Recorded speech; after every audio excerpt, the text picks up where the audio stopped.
invite some people on this morning. Let me invite a few people on this morning. I pray everybody's having a powerful morning. But I got some things I want to get off my chest. I got some things I need to get off my chest. And, you know, I'm just going to talk it out with the community. I'm just going to talk it out with y'all. You know what I'm saying? I'm just going to talk it out with y'all this morning. I haven't gone live in a while. You know, I haven't been posting. I haven't been doing my morning builds. And I'm going to be real with y'all, man. I kind of been, you know, I've been working in my silo, working on the Uhuru Academy. We have a lot of great things happening with the school, you know what I'm saying? But at the same time, I kind of been feeling like I'm losing my voice a little bit, you know, and not necessarily my fire, but the voice, you know what I'm saying? Just the connection with the community, you know, because where we live right now and what we're doing and building in South Carolina, you know, I'm kind of in a Black power bubble, you know what I'm saying? That's beautiful, right? That's a beautiful village of beautiful Black people doing beautiful and powerful things, man. I mean, in South Carolina, man, I'm meeting some of the most amazing Africans that I've ever met in my life. You know what I'm saying? And it's just an amazing experience that I'm a blessing, that's a blessing to be a part of it. You know what I'm saying? It's a blessing to be a part of it. And so, yeah, I mean, everything is going great out there. Not to say that there aren't issues in the Black community in South Carolina, because the same issues we see here, they're there too. You know what I'm saying? The same issues we see in Texas, we see there. You know what I'm saying? And so I don't want you to be under any illusion, but where we are and where we're working on with UASC International, with the Uhuru Academy online, everything is going great. You know, everything is growing. We're making new relationships, y'all. We're international now. We have sister schools in Africa. We have students in Saudi Arabia. We have students in London. I mean, everything, you know, on that side, everything on that side is going great, you know. But that doesn't change the backdrop. That doesn't change the fact that in the Black community where the Uhuru Academy was born, you know what I'm saying, in the so-called hood, you know, where I learned how to teach, where I grew up, where I got my training, you know what I'm saying, that we're not still suffering, that there's not still suffering going on, that there's not still education that need to be had, man. We still losing young people. We're losing too many young people, you know what I'm saying, to the streets, to neglect, to ignorance, you know, to violence. We're losing too many, right? And so while we're building on this scale over here, we're still suffering and dealing with things down here. And I have to figure out a way to be engaged. I have to figure out a way to stay engaged with what's going on in our community. You know what I'm saying? Especially in my home city, especially in Fort Worth. I have to figure out a way to stay engaged with the process and not be disconnected from the process. You know what I'm saying? And quite frankly, lately, you know, I've wondered about how can I help, about, you know, relevance. I've wondered about, you know, what to say, because when you haven't walked the streets in a while, when you haven't been engaged in the field in a while, you know what I'm saying, you can feel disconnected, right? You start feeling like, well, I don't know, you know, what do I do? What can I do? Right. And that's where I am, right? That's where I am. I'm at that stage right now, you know, 50, I'm going on 51. I've been in this fight since I was 18 years old. And now where do I shift now? You know, and I'm looking for the younger versions of me, right? I'm looking for those young warriors like that are out there going against the grain, right? Right. I'm looking for young warriors that are out there going against the grain. I remember being, you know, young 19 years old and being idealistic and while Cats was banging and slanging and doing all of that, my crazy butt was walking through Butler Housing to teach Black history. You know what I'm saying? Taking the bus across town and getting off the bus and walking up in Butler and engaging with people directly, right? Not in front of no cameras, not going for grants and all that. And of course, we didn't have social media back then, so it wasn't about likes and views. You know what I'm saying? It was just about getting it done. It was about being a part of something bigger than myself. You know, it was about showing us, right? And just doing my part, knowing I'm not going to change the world, but just making sure that I'm doing my part, that I can spread some positive energy, that I can bring some light into the community. Now, that's not everybody's calling, but it's somebody's calling. And if that's your calling, if you out there and you want to learn how to teach, you want to learn how to go into the community and establish programs, if you want to learn how to grab the youth, man, I can teach you. I can show you. I'll walk with you. But we need warriors right now. We need warriors right now, man. We need warriors that's on the front lines. We need warriors that's going to touch the block. We need warriors that's going to be out there, that's going to grab people and say, come on, man, this is a better way. Come on, bruh, let's take it this way. Come on, y'all. This ain't smart. This ain't how we do it. This is what we need. Where y'all at? Because I want to fight to get you support. Where y'all at? I want to fight to get you support. Fort Worth, man, look, I ain't liking what I'm seeing. I'm not liking what I'm hearing. I'm not liking what I'm feeling. And I feel a part of it. I ain't putting nobody down. This ain't none of that. This ain't no, I'm disappointed in you type. No, because I feel it too. I feel it too. We have to do better, but how do we do better? How do we do better? How do we get out here? How do we do better? Y'all say my nephew's name, Jalen Freeman. Say his name. His smile lit up the room. Yeah, my brother's smile. Beautiful soul. Beautiful soul. But I'm here celebrating his life today. I'm celebrating his life because of the ignorance that's out here. I'm celebrating his life because of the poor mental health that many of our people have, right? We're here celebrating his life today because we're taking on culture, characteristics, and beliefs in our community that are foreign. That's not us. That is self-destructive towards us. We taking on norms and attitudes, man, that cause harm to self and cause harm to others. We have overdeveloped egos. We out here defending ego. We out here defending words. We out here making things final and taking lives over words, over attitudes. We're getting caught up in moments and making final decisions, being caught up in moments, fleeting moments.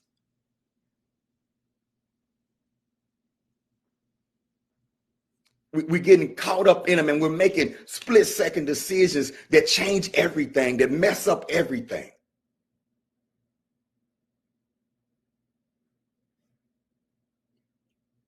We have young people out here that just don't understand the meaning of life. Are not aware of what's out here, not aware. We have young people who've grown up neglected. We have young people out here who've grown up not knowing love. We have young people out here who are growing up not having fathers, not having mothers, not having family structures, healthy family structures.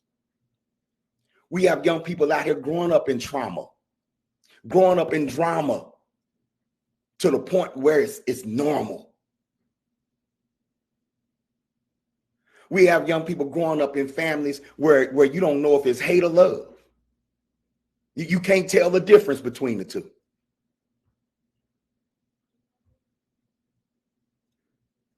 Yeah, poverty is a serious issue. Yeah, we growing up in poverty, that's a serious issue. But to me, the more serious issue is that the culture, the values that allowed our ancestors to endure slavery, endure poverty, those values that keep us together and keep us strong, we're losing those. We're acting like capitalists with no money. We're acting like people who say, I got to get mine. You got to get yours. It's dog eat dog. And if you step on me, I got to step on you. And all. We're acting like that. But that doesn't apply to our situation.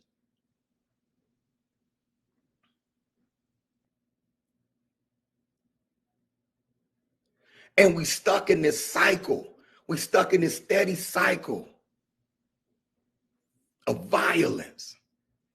Now, don't get me wrong. Poverty is violence. And many of us are stuck in generational poverty. And it's intentional poverty. You're not poor because you're Black. You're not poor because Black people can't rise out of poverty. You're not poor because of some type of behavior that Black people exhibit. No, you're designed to be the poor. You were put on a poverty track. That's your role in this society. It's been your role in this society to have nothing since you were brought into this society. That's what we're fighting against.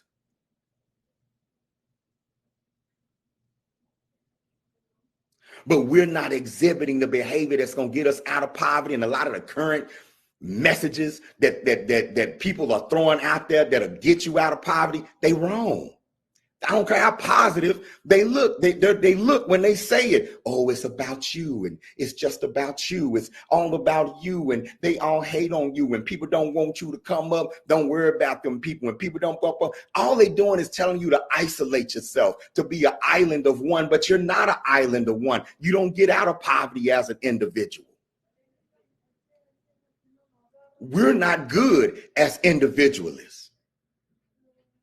When we start acting like it's all about us, we disconnect we go against our very nature. Our very nature is to look out for each other. It's built into our culture. Our very nature is to care about each other. It's built into our culture. That's why we look so confused doing it. I heard cats out there talking about, yo, nigga, I'm gonna get mom, nigga. It's all about me. I don't care about nobody. I don't care about nothing. But it's just me and my partners. What you doing with partners if you don't care about nobody? This my bro. This my bro. It's like you becoming bros, then you betraying your bro. Because you don't really understand what being a brother is. You don't know what being a bro is. You're just saying that because in this particular moment, that person doing something for you, or you doing something for that person. But as soon as your ego get bent out of place, what are you ready to do? It ain't just folks in the hood. Even in the movement, we come together. We're going to help Black folks. We're supposed to do this. We're forming a coalition. And as soon as one argument happens, the coalition breaks apart. Why is that?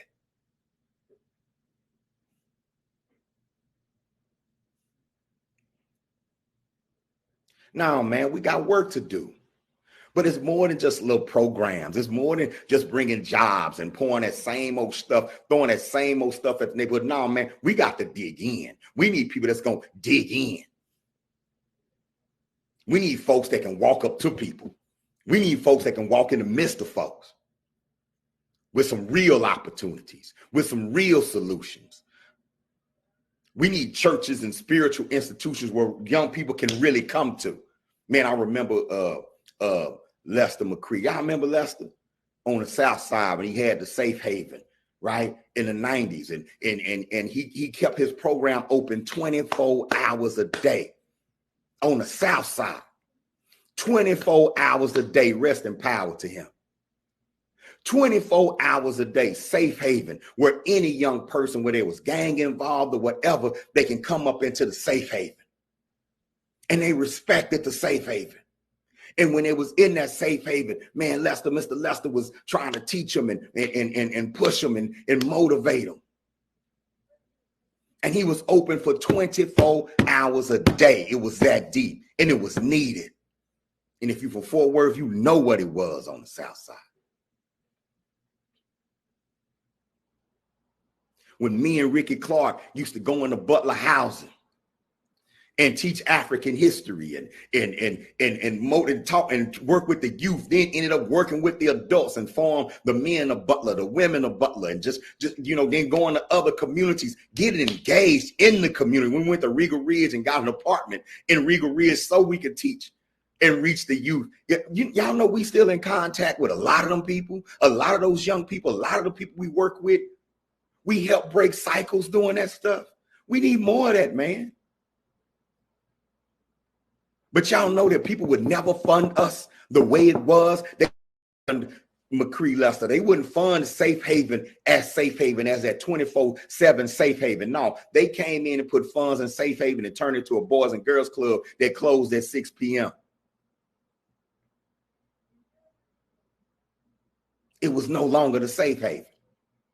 But bless Mr. Lester's heart, they wouldn't support. He was coming out of his own pocket. He had to take the deal.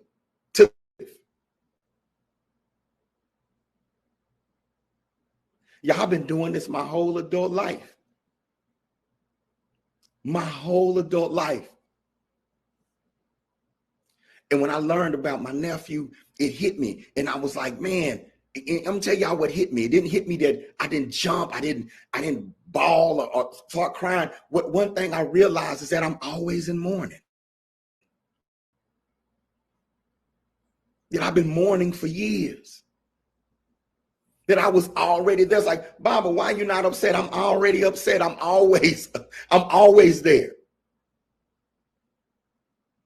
I'm always in that state. I don't know how healthy that is, but it's like being told about something that happened in battle while you're in the midst of battle. Y'all get my meaning?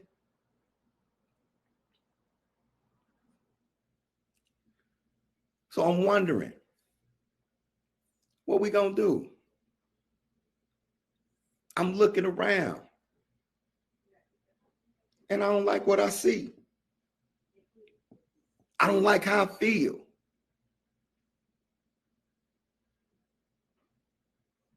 And I gotta get my voice back. Because somebody gotta say something. Somebody gotta talk to the youth consistently. Somebody gotta create opportunities consistently.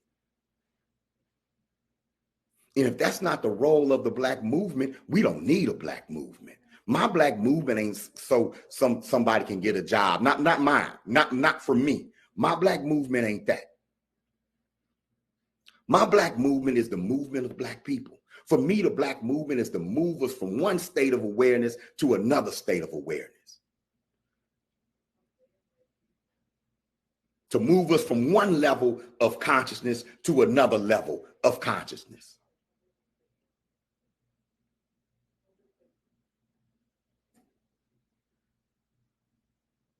We got to challenge the norms. We have to challenge the messages that our children are being fed, and we're not putting up much of a challenge. We got to do better.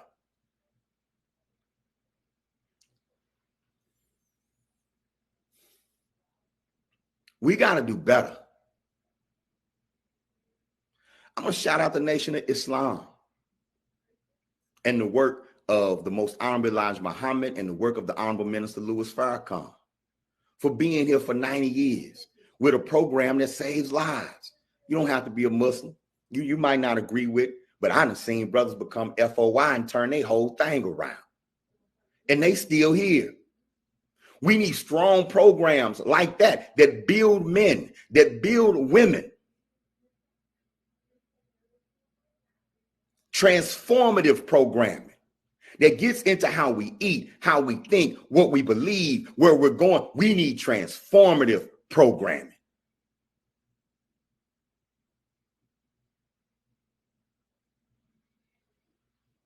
The church ain't really like that no more. But I'm calling on my church leaders, pastors, man. I know some great ones here in Fort Worth. My cousin, Pastor Brown at Sweet Home, you can go to him. Dr. Bell over at Greater St. Stephen's, you can go to him. But I'm even calling out, our spiritual leaders here in Fort Worth, man, let's come together and do something, but do something for real outside of the cameras, outside of worrying about them people. Let's come together and do something where we just worrying about us.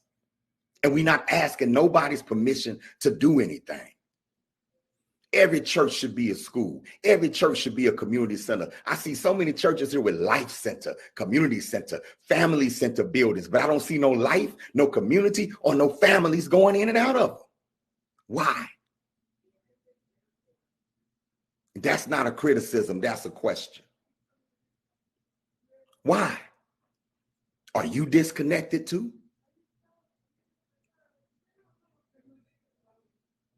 RBGs, Pan-Africanists, Black nationalists, where we at? We got ideology. We can argue with the best of them. We can debate. We can do all of that. Man, that's great that we can do that. We can hold conferences. We do a lot of smart stuff. But where's the outreach? Where's the house? Where's the safe house in the middle of the hood with the red, black, and green flag on the outside of it? I'm talking to self too. Where's the property in the hood, in the neighborhood with the flag on the outside of it, where you got the library, where you got the books, where you got where young man can come and just talk to a counselor, where you can get the anger off? Huh? The punching bags. We angry, man. Our children are angry. And they should be angry. It makes sense. I know y'all like to say senseless killing. It's not senseless when you study it. When you study what's going on, it makes perfect sense. Being neglected will make you angry. Being rejected will make you angry. Being hungry will make you angry.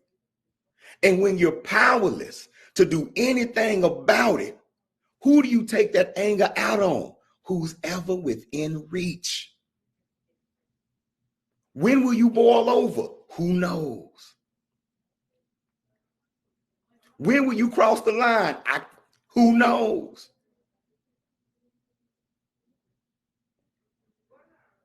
So you have broken children becoming broken adults, forming broken families.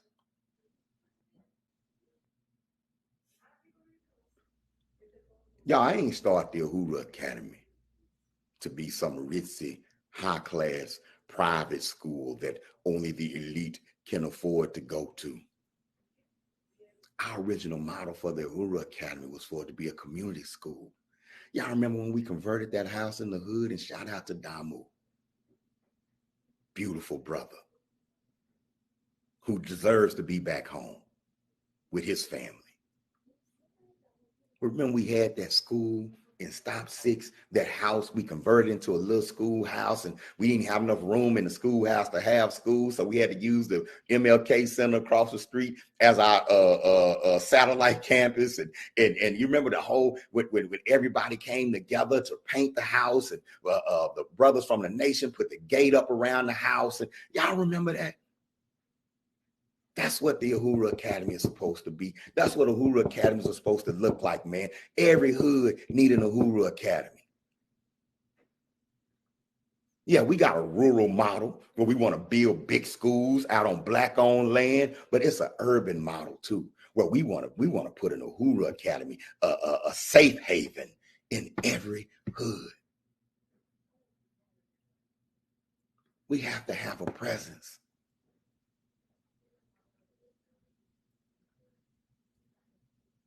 We have to have a presence.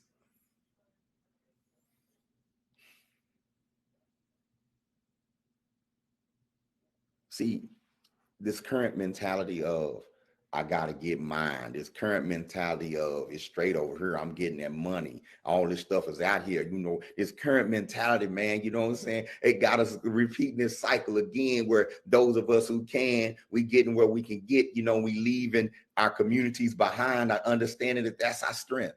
Not understanding that if our communities, if our baseline community is strong, If the culture inside of the community is strong, we're stronger. If you want to be a black leader that's not a slave to white folks, then you need a strong community behind you. If you want a black business, you want to be a black business owner, right? And you want to survive, you need a strong community behind you, because those other communities are committed to not supporting your business. You see, when they broke the back of our community, they broke the back of our leadership and of our people. We have not recovered. When Ronald Reagan attacked our community with crack cocaine, because he was getting revenge for how the Black Panthers clowned him when he was governor of California. When they allowed crack cocaine to hit our community, when the crack genocidal epidemic hit our community, it broke our families. Then when phase 2 came in under Biden, with Biden as a senator writing the law and Bill Clinton as the president, when they came in and did phase 2 mass incarceration, where they started putting our mamas and aunties and stuff in the penitentiary for using drugs, broke our community. See, I remember the 90s. A lot of y'all having 90s parties, and there were some beautiful things that went on in the 90s. That was my heyday. But I remember the ugliness too. I remember the crack epidemic. I remember families falling apart. There were once beautiful families. I also remember something that a lot of y'all don't remember. And I remember the black community before crack. I remember the black community before the crack epidemic. See, y'all learning about the opioid epidemic today. And see, the opioid epidemic, they throwing all kind of money at it, ain't they? They suing pharmaceutical companies, ain't they? Remember when we tried to hold the CIA responsible for crack and wasn't able to do it?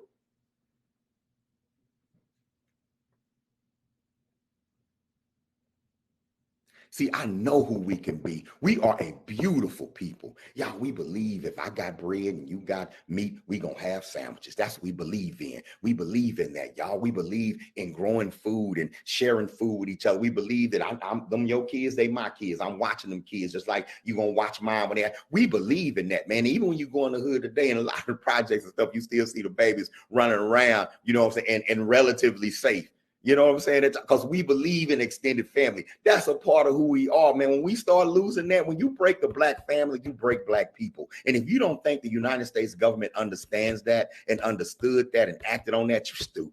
And what we're living out right now are the results. The results of the broken black family.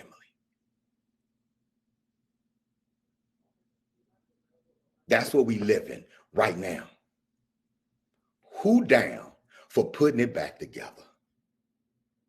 Who's down for putting in that work, that internal work on yourself, and then putting in that work out here to put this thing back together? And I'm not talking about getting out here and talking about, yeah, we finna stand for justice in all marginalized groups. No, I'm just talking to black people. This is just for us. This is what I'm talking about is just for us. This ain't no all marginalized group talk. This ain't no minority talk. This ain't people of color talk. No, I'm talking about us. What type of families do we want to have? Who are we? Where do we come from? What works for us? Not what gets us in. Because what gets us in and what works for us ain't always the same thing. Young people are out here waving guns around and acting crazy because they think that's what gets them in. A lot of these young poets out here rapping about killing people and they ain't never killed nothing, but they think that's what gets them in. But what gets you in and what's best for you is not always the same thing. So now you got to deal with the mentality. Why do we think getting in is so important?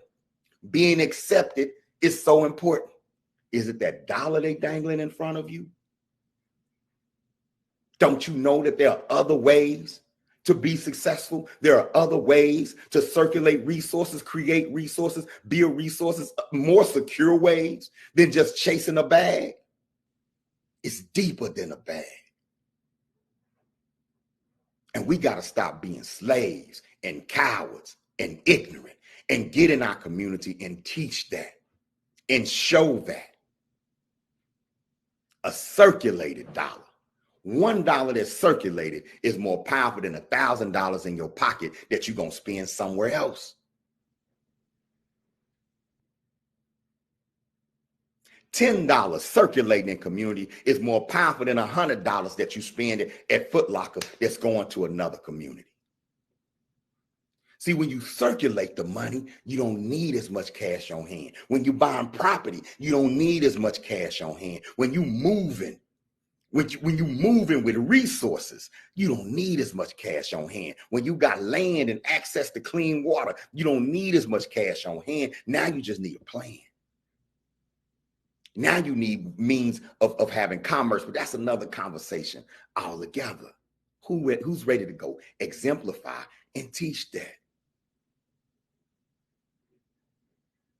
Our babies are given trauma responses, and they're destroying themselves in the process. And if you sitting up saying that ain't your baby, that wasn't my nephew either. Nephew was a beautiful brother, positive brother. He wasn't out here in the streets,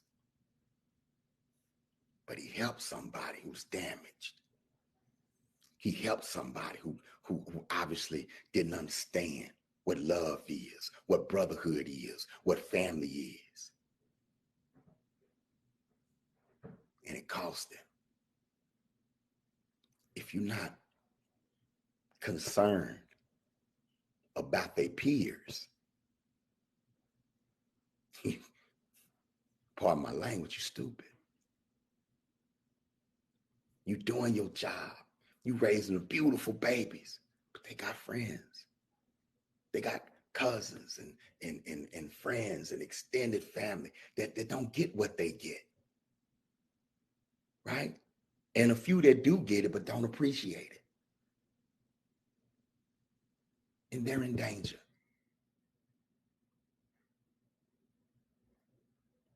They're in danger because they want to be there for their people. They want to be there for their friends. And there's nothing wrong with that. That's who we are as a people. We have to make it safe for them to do that. We have to make it safe for us to be there for one another. We have to make it safe where we can protect ourselves from the trauma responses. That's our responsibility. That's our reparations. That's our repair. It's more than a check. But in order to repair us, in order to repair our community and give our community the opportunity to reach its fullest potential, we got to have some hard, tough conversations amongst us. Even being on Facebook, this too public. We need some tough conversations amongst us.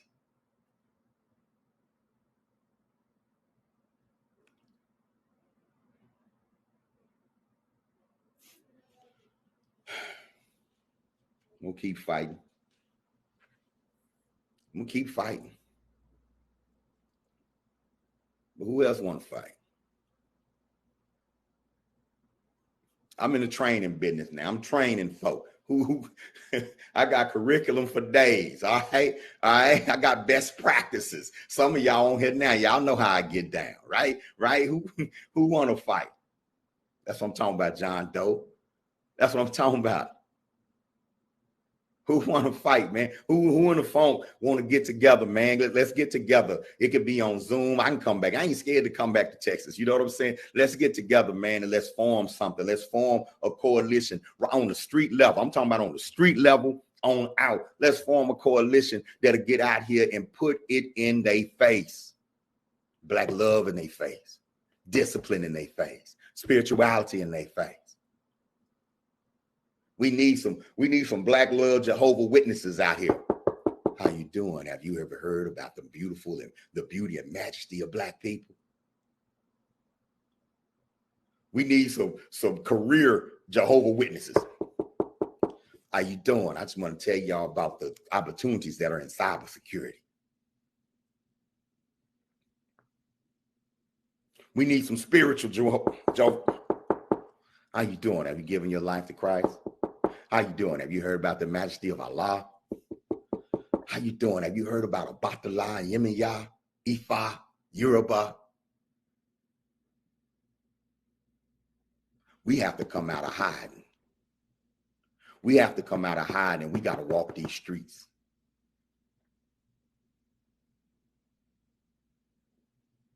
There's nothing wrong with us that what's right with us can't fix. Shout out Ricky Clark, my teacher.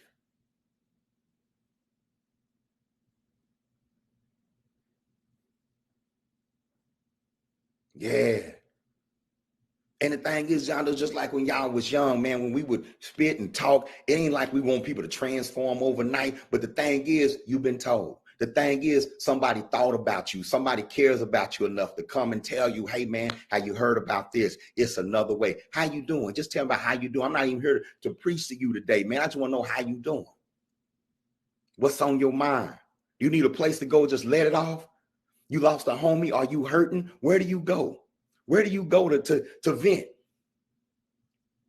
Your mama out there, where you go to vent? Are you just thinking about your daddy or some other traumatic experience that you had as a young person? Where do you go to vent? Where can you go to let that off? Where do you go?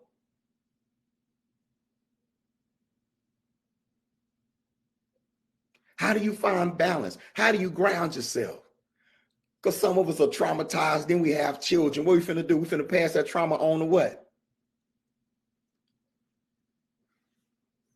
I'm looking for resources for a 15-year-old father right now, 17-year-old mother, 15-year-old father.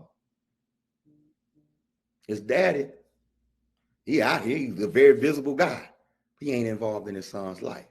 And he on his way to jail. That's the father of the father. The father's been homeless with his mother and his two younger siblings, in and out of rooms. Now he about to be a father. He goes to school. He wants to finish school. But man, that's a lot to deal with, being homeless in the morning. Then you got to go to school and you ain't got nobody to talk to, no counseling. You know, your father don't deal with you. That's become so normal that we feel like black boys don't need counseling when they don't have a daddy. Like they should expect not to have a daddy. You know, I'm telling y'all something, as a black man who had father issues, it hurts your whole life. Just in case you ask anybody else, I'm going to tell you, it hurts your whole life. Even if you mend fences with your father at a later date, the years that you didn't have your father hurts you your entire life. It don't stop. And we watching these children go through trauma, and we don't pay attention to them until it's time to lock them up, and we scream, lock them up.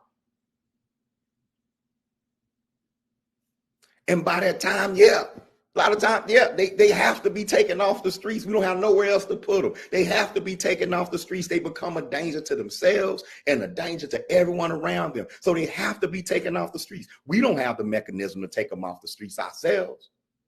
But are we doing everything we can to transform them while they're here?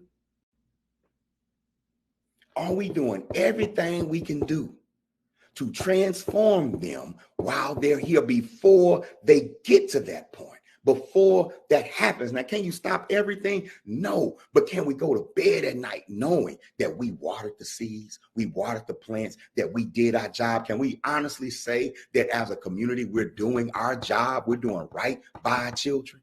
Can we honestly say that? Can we say we're doing right by those who have less than, those who are caught up in the struggle? Can we honestly say that? Or are we laughing? Are we still laughing at the hood? Making the hood a stereotype? Huh? Using it as a negative adjective. Quit acting so hood. Why you being so hood?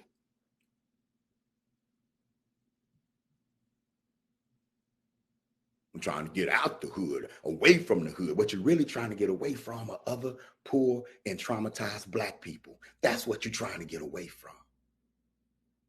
And ain't nothing wrong with trying to get away from trauma and drama. But somebody got to deal with it. Somebody got to put resources in place to help us deal with it, to empower it, so we can get rid of the drama and trauma on location.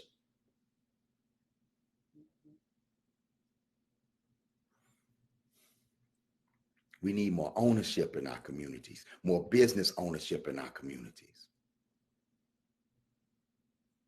more investment. If y'all don't want to own businesses in the Black community, then make the businesses who are in the Black community support Black causes, invest in Black children.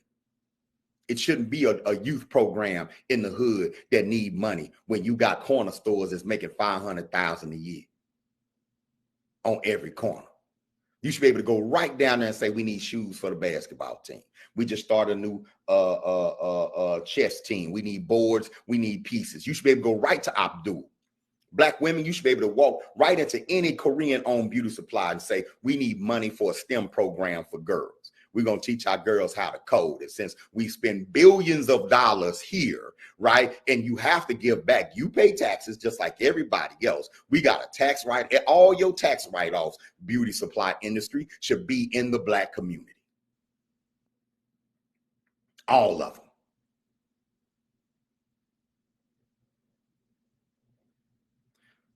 The people in the hood spend money too. Why don't the people who our working class, who we support, why they don't love us back? And why don't they even have to?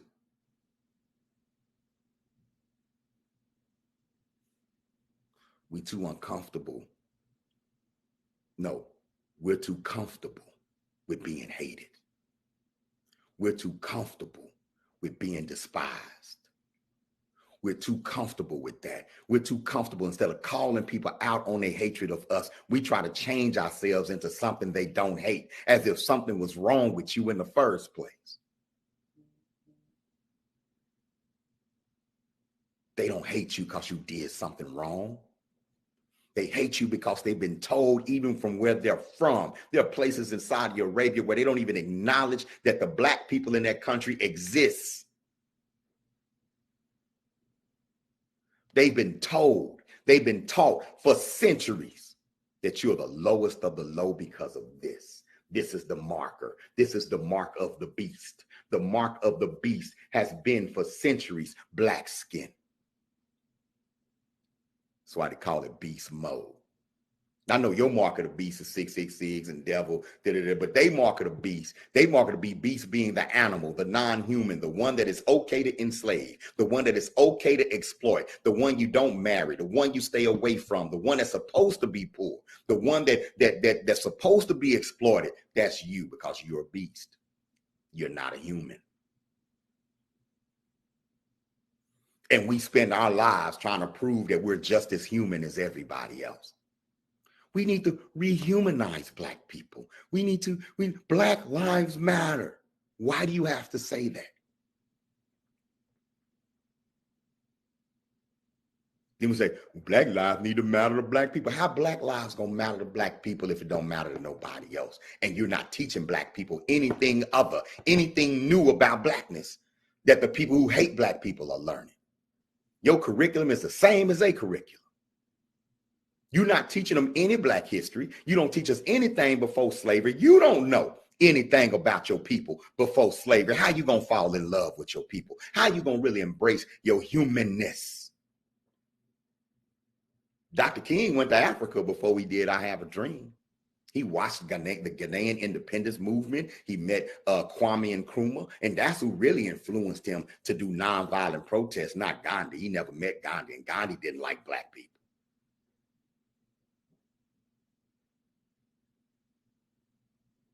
So, but even Dr. King had a sense of self. Malcolm X had knowledge of self. Malcolm X believed in the teachings of the most honorable Elijah Muhammad. He was taught that the Black man was God and the Black woman was God, and that Black people were the first people on the planet. Malcolm was taught that. He embraced that, and that was his foundation. That's why Malcolm could be patient with a brother. If you argue with Malcolm, Malcolm not going to kill you as a Black man because he sees you as God. He sees you as divinity. But we scared to teach that, huh? We won't go, that's too extreme. But you don't think a white God is extreme. You don't think that's extremism.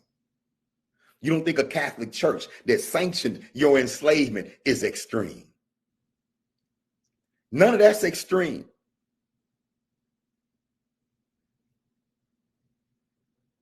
I just want love. I just want love. But you won't love without self-love. You want love without self-pride. It don't work like that. Don't nobody love people who don't love themselves. You know, it's not healthy to love someone who doesn't love themselves.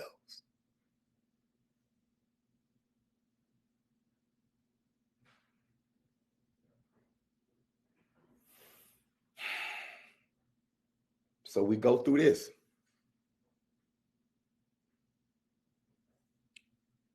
We such a beautiful people.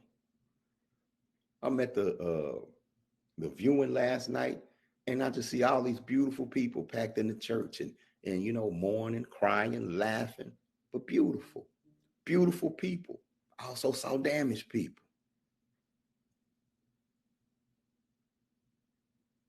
I saw damaged divinity, fallen angels, beautiful people that deserve the world. They deserve to have healthy, good food to eat. They deserve to have beautiful shelter. They deserve love. But they have to love self. They have to learn how to love self. And the way we're miseducated in this country does not teach us how to love self. I'm talking the action love in a healthier way where it's taken over what we brought with us. We brought we brought a love with us that conquered 300 years of slavery. We weren't supposed to make it out. It's because of what we brought with us that we made it through. We can't allow what this society teaches to overcome the best parts of us. We've already dropped so many of our ancestors that we scared to talk about, scared to celebrate, like Nat Turner and Dessalines.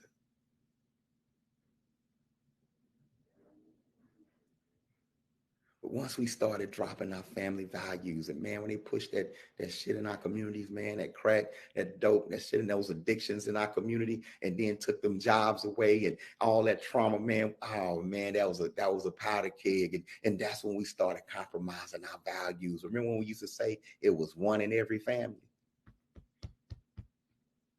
Man, we began compromising our values, our family values, and we haven't recovered, y'all. We haven't recovered.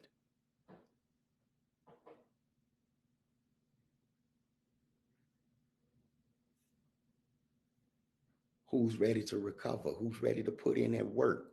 Who's ready to get out here unapologetically and uplift our community, uplift our youth, our children? Who's ready to demand that our children are invested in? Huh? Who's ready to go in the trenches? Say, come on, y'all. We either gonna get out the trench or we gonna turn this trench into a mansion. but we gonna fix this because our people deserve it. Jalen deserves it. You deserve it. You do.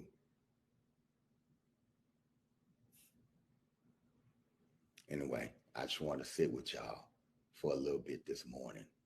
I haven't spoken up in a while, you know. Uh,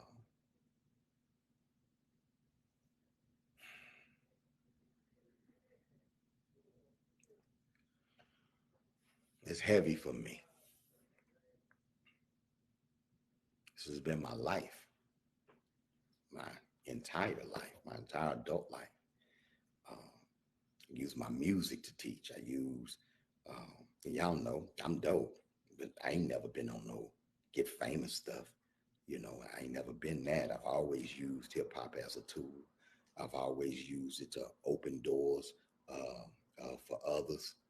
Uh, I'm looking for some more artists like that.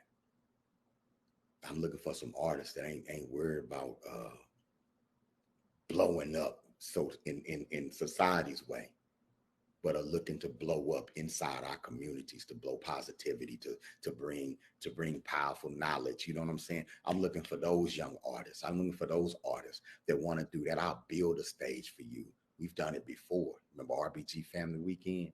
we'll build you a stage with our, well, not mine, I don't fix stuff, but I'll get the brothers together that do fix stuff, and we'll build you a stage.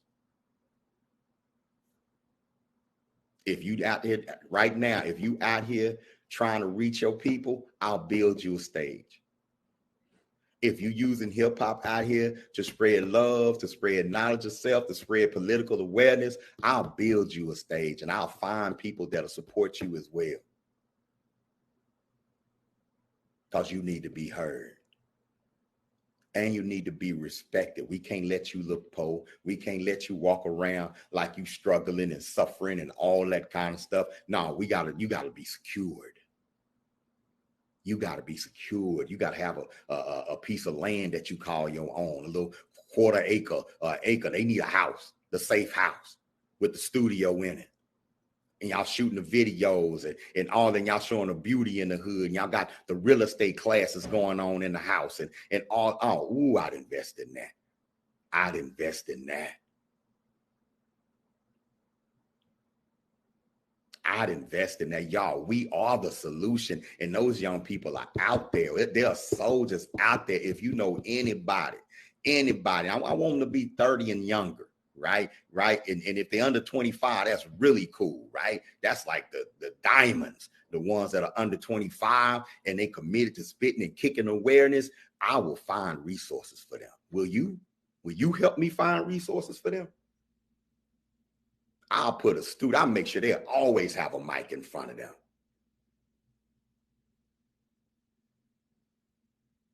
I'll follow every page they have on social media.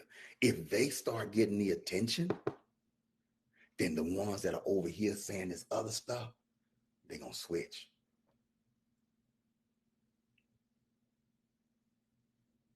They're going to switch. John Doe, I'm here today.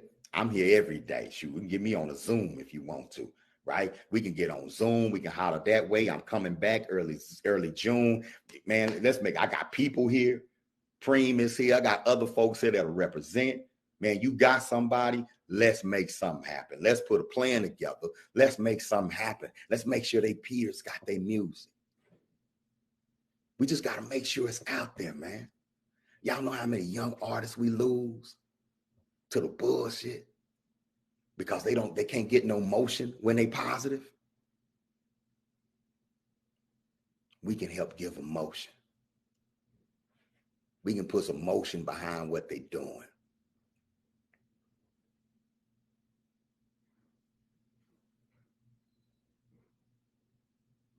But I ain't no young man no more. It's time for me to train.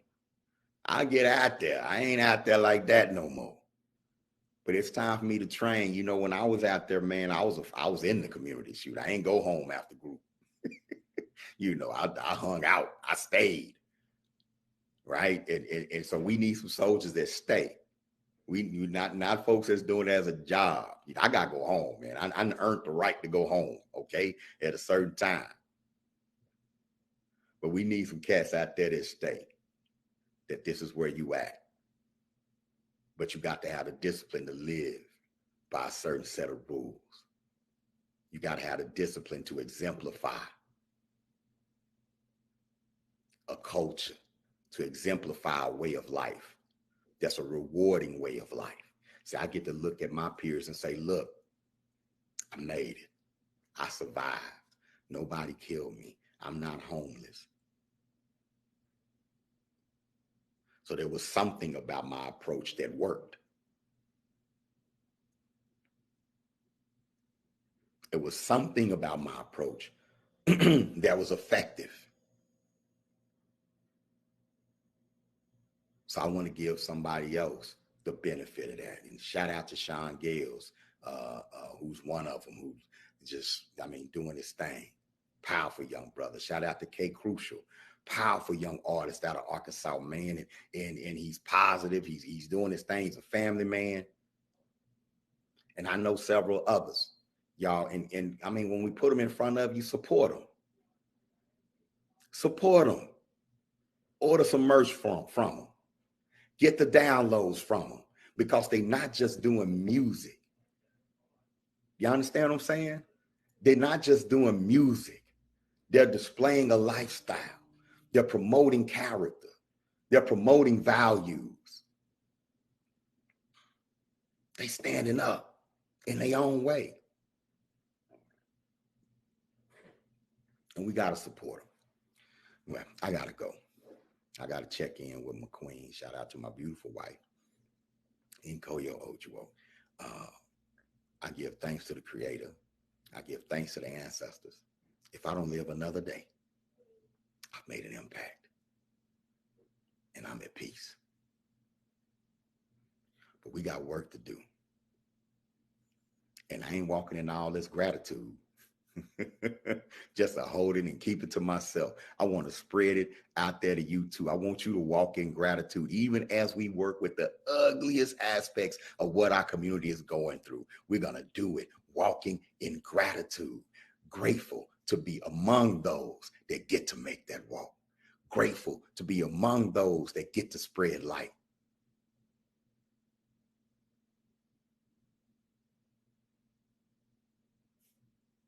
This is what looking the devil in the eye look like. All right. I'm out. I got to get ready. Please, I want to thank everyone for your prayers, for my family.